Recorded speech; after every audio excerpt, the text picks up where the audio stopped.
emotions were running wild. I just didn't understand what was happening. Adrian, don't move. He was struck very hard. It felt like there's a knife blade in me. As a cyclist, it's your worst fear.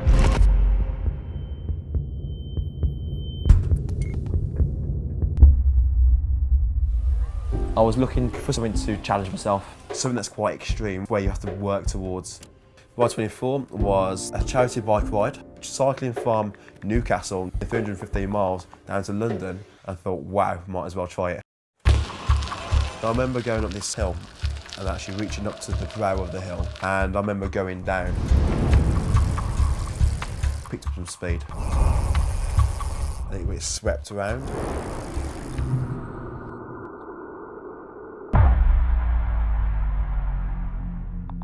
There was no squeal of brakes. There was no other noise. It was just Adrian had been struck really quite heavily by a 4x4.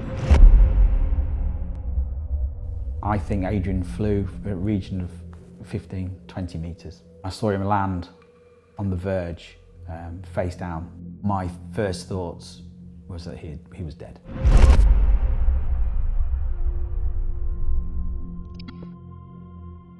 He was motionless. Was he breathing, not breathing? It's a very confusing time. And then it's, what do I do now? Call for help immediately and don't move the person unless their life depends on it. If their spine is broken, even the slightest of movement can make all the difference. Ambulance service, is the patient breathing? If they're not breathing, place your thumbs on their cheeks and your fingers under the jawbone and lift up. This will help to keep their airways open. If they don't start breathing immediately, start mouth to mouth and CPR. Don't stop until the paramedics arrive. All I can remember is people that actually shouted at me, saying, Adrian, Adrian, you've been in an accident. Do not move, don't move at all. When Adrian first started speaking, it's kind of elation to some extent, but then it's also wrapped very quickly in fear.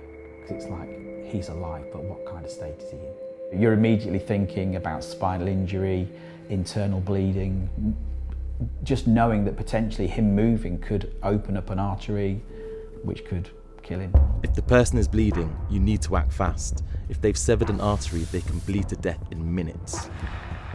Apply pressure around the wound. This will help stem the blood flow and allow the body to start forming blood clots. He was like, I'm not on a cycle ride. What do you mean? I just want to get up. I just want to get up. My legs weren't working properly. I was in a lot of pain, but I couldn't move at all. My emotions were running wild. I was shouting at people. We were just trying to keep him calm, make sure that he didn't panic and cause himself any more injury, really. It's vital that you don't let them move from the position they have landed in. If they're complaining about any numbness or tingling in their limbs, or they've lost control of their bladder or bowels, kneel down behind them and place both hands either side of their heads whilst trying to keep their ears free. Get rolled up blankets, jackets, anything you can, and use them to line their body and keep them in place. I'm looking around. You've got people that are paraplegics, quadriplegics, people that look like they was in comas. And it was really, really scary. Like, everybody else is not moving. Why am I in this room when nobody else is moving? Is this going to be me? The driver of the vehicle that hit me was checking his radio, took his actual concentration off the road, and by the time he looked back up, he hit me. He told my family that there's a high possibility he's not going to walk ever again. My left leg didn't react to any sort of tests. I couldn't feel my hip and my lower back. I was worried about what could be the future of me. The vertebrae in Adrian's spine have been broken and are pushing against his spinal cord. If the broken bones are to move and sever it, he'll lose the ability to walk. The spinal cord is responsible for most of your bodily functions and movements, and from the point it severs, you'll lose all control. If it breaks anywhere above the fourth vertebrae, you could lose the ability to breathe. They decided to take me into surgery, a spinal fusion. That's where they manoeuvred my vertebrae back into place without damaging my spinal cord. After the surgery, I still had a lot of pain. I didn't know if I can definitely walk. It was the unknown. It was definitely scary.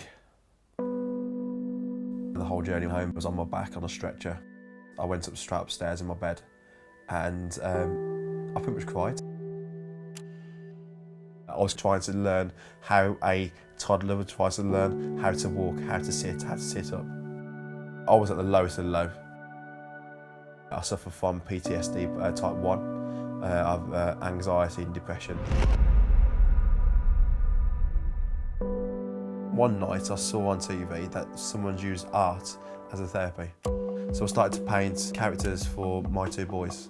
For that moment, for how long I was painting, I forgot about my injuries. I couldn't do the physical things with them, but I can actually do my art with them. My turning point for walking again was when my family were happy with me going upstairs. And I was thinking, I can do this.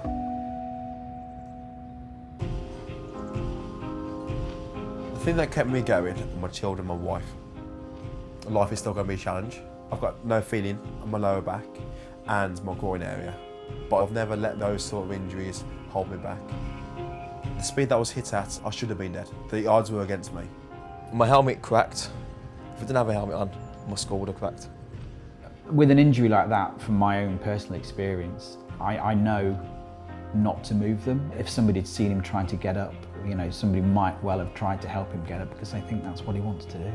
I thank everyone and anyone at the scene. They made sure I didn't move at all. It saved my life because my spine was kept intact.